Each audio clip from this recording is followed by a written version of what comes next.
একঘেয়েমি পটল খেতে ভালো লাগছিল না বলে সেই জন্য আজকে আমি পটলটাকে একটু অন্যরকমভাবে রান্না করে দিয়েছি। আর বাড়ির সবাই আজকে এই পটলের রেসিপি খেয়ে কিন্তু মানে আবার বারবার করে খেতে চাইছে। এইগুলো পরোটার সাথে খুব ভালো লাগে, যেহেতু আমি পরোটার সাথে দিয়েছি, আপনারা রুটির সাথেও ভালো লাগবে, ভাতের সাথেও ভালো লাগবে। এটা কিন্তু একটা অসাধারণ রেসিপি। আপনারা ঠিক এইভাবে রান্না করবেন যেমনভাবে আমি দেখালাম, দেখতেই পেলেন।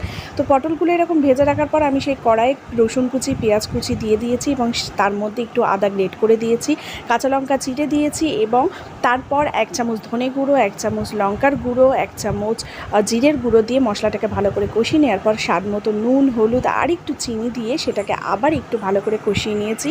কষানোর পর যখন তেলটা ছেড়ে আসবে তখন 1 চামচ টমেটো সস দিয়ে নাড়াচাড়া করে অল্প অল্প জল দিয়ে কিন্তু মশলাটা কষিয়ে নেবেন।